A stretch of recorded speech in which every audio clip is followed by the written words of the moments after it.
Good morning students, I am Namita Seth, welcomes you in BBBN online classes, and dear students will start a new chapter, that is chapter number 3, Ranga's marriage, from the book Snapshot, which is written by Masti Venkatesh Engar. Okay, now let's start the chapter. Ranga, the accountant's son, is one of the rare breed among the village folk who has been to the city to pursue his studies. So यहाँ पर एक रंगा character हमें पता चला है. रंगा कौन है?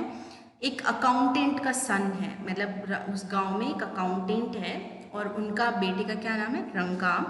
Is the one of the rare breed. Rare means not common. ठीक है. ब्रीड क्या होता है कि हमारी कौन सी ब्रीड है. ठीक है ना. ब्रीड आप समझते हैं ना कि प्रजाति जिसे हम बोलते हैं. ठीक है. अमॉन्ग द विलेज फॉक यानी कि जो विलेजर्स हैं, फॉक यानी झुंड, है ना. तो जितने भी वहाँ पे विलेजर्स थे उनमें काफ़ी अजीब सी प्रजाति का, काफ़ी डिफरेंट हम कह सकते हैं, दैट वॉज रंगा, who has been to the city to pursue his studies. pursue means to continue, है ना. तो अपनी स्टडीज़ को कंटिन्यू करने के लिए सिर्फ एकमात्र रंगा ही था जो सारे विलेजर्स में, उस विलेज के जितने भी लोग थे उसमें एकमात्र रंगा ही था जो अपनी स्टडीज़ को आगे कंटिन्यू करने के लिए बाहर किसी सिटी में गया था. यानी और कोई वहाँ पे पढ़ने गया नहीं बाहर, सिर्फ रंगा ही ऐसा था जो बाहर अपनी स्टडी कंटिन्यू करने किसी सिटी में गया था.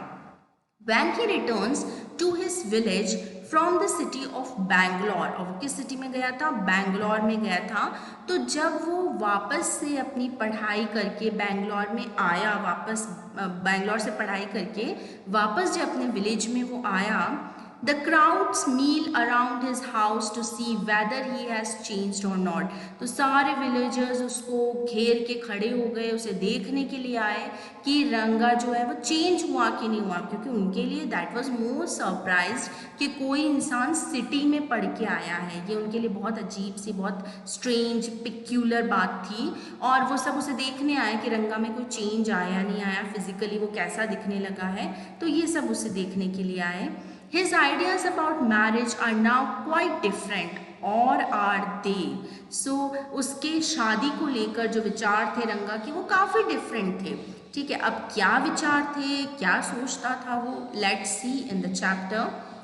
When you see this title, some of you may ask, Ranga's marriage? Why not Ranganathan Vivaha or Ranganathan Vijaya? Actually क्योंकि हम ये जानते हैं, आपने जैसे ही इसके राइटर का या ऑथर का नाम देखा तो वैसे ही आपको ये पता लग गया होगा कि it is a south Indian story, Masti Venkatesh Iyengar. Okay. So south Indian writer है तो ऑब्वियसली तो इस चैप्टर का टाइटल कुछ साउथ इंडियन क्यों नहीं है? Why Ranga's marriage? कोई रंगनाथन विवाह हो जाता या रंगनाथन विजया. विजया मीन्स मैरिज ओनली. तो ऐसा कुछ साउथ इंडियन टाइटल होना चाहिए था इसका. Well yes, I know I could have used some other mouth filling one like Jagannath Vijay और गिरिजा कल्याण. तो यहाँ पर नरेटर बोल रहे हैं कि जो हमारे राइटर हैं वो बोल रहे हैं कि मुझे कुछ ऐसा माउथ फिलिंग, है ना, जो कि बहुत साउंड ग्रेट करता हो, ऐसा कुछ अच्छा सा मुझे इसका टाइटल दे देना चाहिए था, जैसे जगन्नाथ विजया, है ना, रंगनाथ जो रंगा की मैरिज है तो ऐसा कुछ अच्छा सा, या गिरिजा कल्याण, है ना. तो kalyan means in the South India, kalyan means vivah, marriage. तो ऐसा कोई अच्छा सा स्टैंडर्ड सा कुछ नेम ब्रांड नाम देना चाहिए था जिसको पढ़ के मज़ा आए कि हाँ पता नहीं साउथ इंडियन सा नाम लग रहा है, क्या होगा इसमें.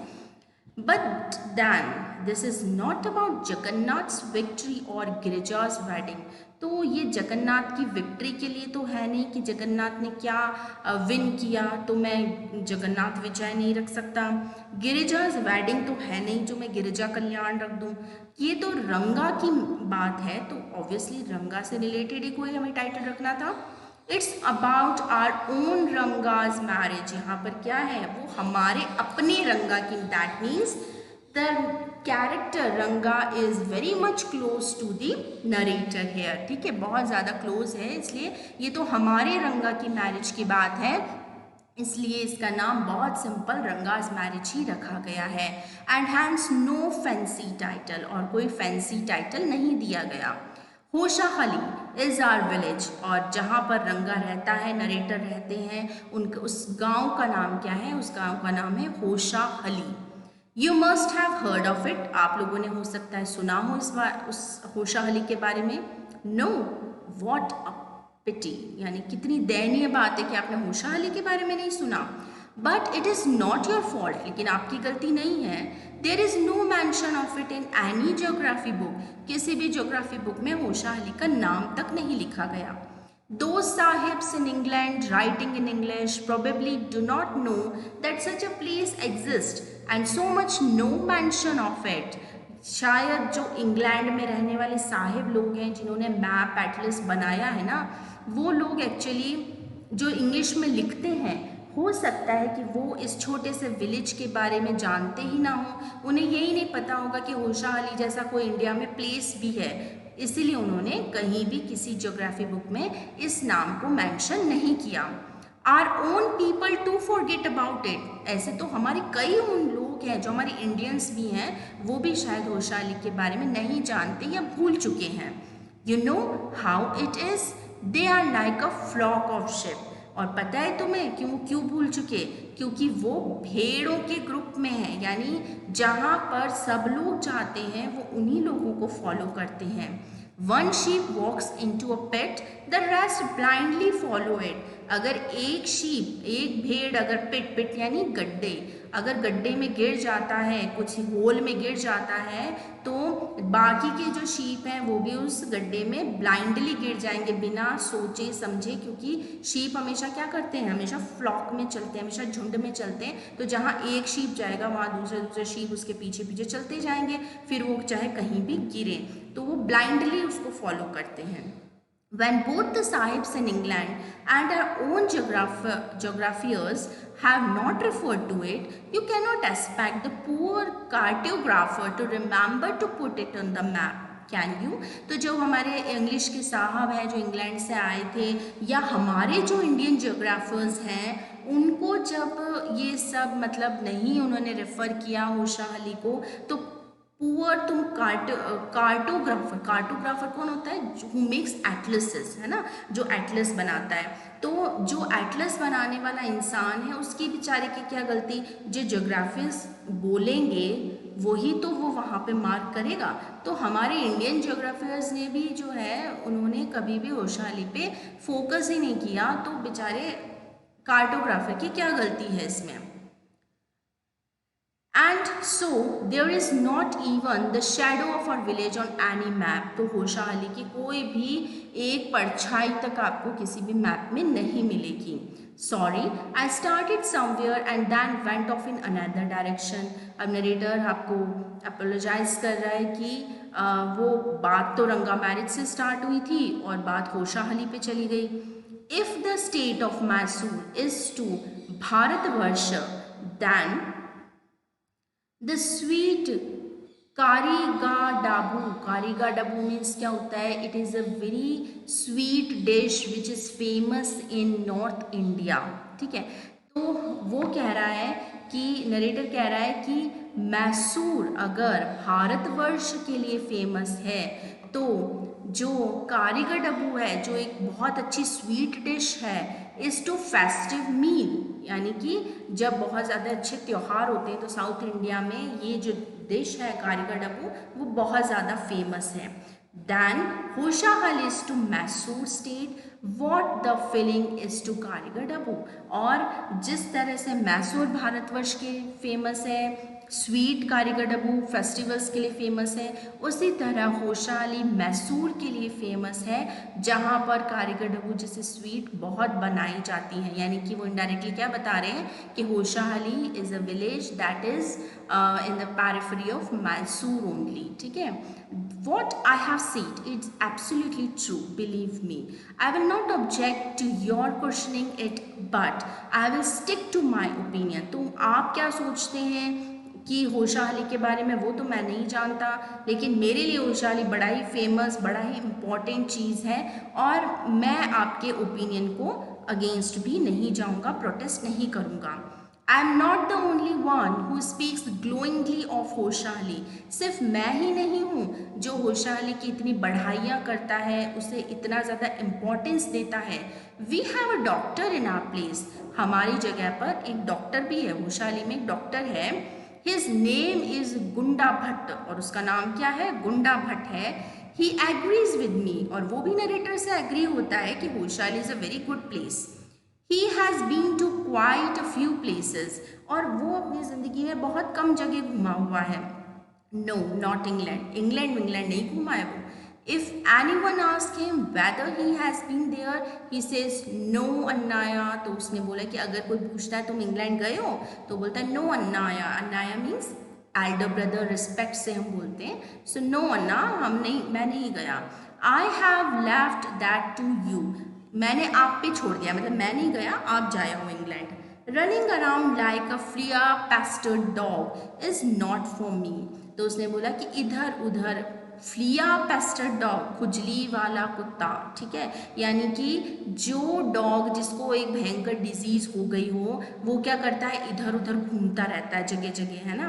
तो मैं वैसा नहीं हूँ कि मुझे जगह जगह घूमने की ज़रूरत पड़े। मैं इंग्लैंड नहीं गया because I am very happy in Hoshahalli. तो आप जाए आओ, ठीक है। I have been a few places in my time though as a matter of fact he has seen many. तो उसने बोला कि मैं बहुत कम अपने लाइफ में इधर उधर घूमा हूँ, और वो जो मैं थोड़ी प्लेसेस घुमा हूँ मेरे लिए वो काफ़ी हैं घूमना। We have some mango tree in our village. अब वो बैक टू विलेज वापस आ गए, अपनी विलेज की इम्पोर्टेंस बता रहे हैं नरेटर कि होशाली कितना ज़्यादा मतलब इम्पोर्टेंट है उनके लिए, कितना ग्लोइंगली वो उसको एक्सप्लेन कर रहे हैं कि उनके गांव में कुछ मैंगो ट्रीज़ हैं। कम विजिट अस, चलो उनके साथ में घूमते हैं कि मतलब कैसे हैं। And I will give you a raw mango from one of them, और मैं उसमें से कच्चा मैंगो आपको दूंगा खाने के लिए। डू नॉट ईट इट, लेकिन उसे खाना नहीं है। जस्ट टेक अ बाइट, सिर्फ एक बाइट लेनी है उसकी। The soreness is sure to go straight to your brahmarandhra. Brahmarandhra means in your in your brain, in your intensity, ठीक है। तो यानी कि हम कह सकते हैं कि वो इतना खट्टा होता है कि आपको उसको पूरा खाने की ज़रूरत नहीं है। एक अगर आप बाइट उसकी खा लेंगे ना, तो आपका मतलब पूरी बॉडी जो होती है वो ऐसा लग जाएगा सोर हो गई है, इतना खट्टा वो होता है। आपका ब्रेन जो है वो भी मतलब जवाब दे जाएगा कि इतना तीखा, इतना खट्टापन उसे सहन नहीं होगा। I once took one such fruit home, ऐसा ही कुछ फ्रूट में एक बार नरेटर भी अपने घर लेके गए। And chutney was made out of it, और उसकी चटनी बनाई गई। All of us ate it, उनके सब घर वालों ने खाई। The cough we suffered from, और उसके बाद जो कफ हुआ है उनको, after that it was when I went for the cough medicine that the doctor told me about the special quality of the fruit। और उसके बाद जब हम सारे घर वालों ने चटनी खा ली, उसके बाद they had a cough problem and they went to the doctor for the medicine and तब उनको डॉक्टर ने बताया कि किस स्पेशल क्वालिटी क्या है उस फ्रूट की।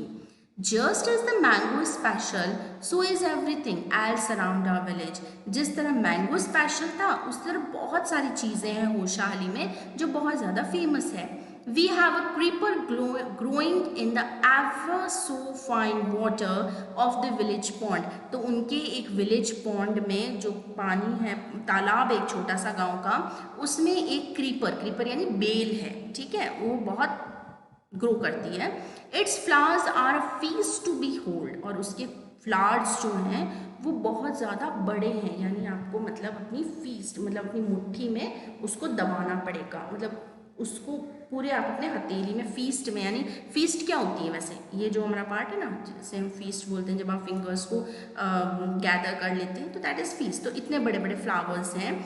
Gate 2 leaves from the creeper, सिर्फ आपको उस बेल की 2 पत्तियाँ लेनी हैं। When you go to the pond for your bath, तो जब आप नहाने उस पॉन्ड पे जाते हैं तो उस क्रीपर की 2 पत्तियां ले आइए। And you will not have to worry about not having leaves on which to serve the afternoon meal. और वो पत्तियाँ इतनी बड़ी होती हैं क्रीपर की कि आप उस पर अच्छे से बैठ के अपना दिन का लंच कर सकते हैं, ठीक है। आफ्टरनून मील यानी आप अपना लंच कर सकते हैं, दिन का खाना, क्योंकि you see in South Indian only they use to serve the food on banana leaves, है ना। They use to see the banana leaves as a sacred one, है ना, बहुत सेंटिटी का साइन है, पवित्र माना जाता है बनाना लीव्स को, तो इस वजह से वो बनाना लीव्स पे अपना खाना खाते हैं। तो वो ये कह रहे हैं कि अगर आप इतनी बड़ी क्रीपर्स, इतने बड़े पत्ते हैं कि आप मतलब अगर उस पर अपना लंच खाना चाहें तो आसानी से खा सकते हैं। You will say I am rambling, it is always like that when the subject of village comes up, है ना। तो आपको क्या लगता है, मैं बहुत ज़्यादा ही, रैम्बलिंग मतलब क्या होता है कि हद से ज़्यादा बोलना, हद से ज़्यादा किसी की बढ़ाई करना, झूठ मिक्स करना, तो दैट इज़ रैम्बलिंग। तो क्या आपको क्या लगता है कि मैं ना अपनी विलेज की बहुत ज़्यादा बढ़ाई कर रहा हूँ? But enough, if anyone of you would like to visit us, drop me a line. तो अगर आपको मेरे गाँव को घूमना हो तो just you can call me, या आप मुझसे कॉन्टैक्ट कर सकते हैं, तो नरेटर आपको उसका विलेज जरूर घुमा देगा। I will like to know where Hoshahalli is and what things are like here. तो जब आप उससे कॉन्टैक्ट करेंगे नरेटर से, वो बताएगा होशाहली कहाँ पर है और आपको वहाँ क्या क्या चीज़ें फेमस हैं। The best way of getting to a place is to visit it, don't you agree. लेकिन सिर्फ मेरे बताने से क्या होगा? The best thing is that if you want to take if you want to feel the beauty of that place, you have to visit that place. So better to go to Hoshali and see the wonders there. Okay, so this is it for now, and we'll continue the chapter in the next video. I think this is a very interesting chapter, so please read the chapter carefully and enjoy the chapter. Happy learning. Thank you.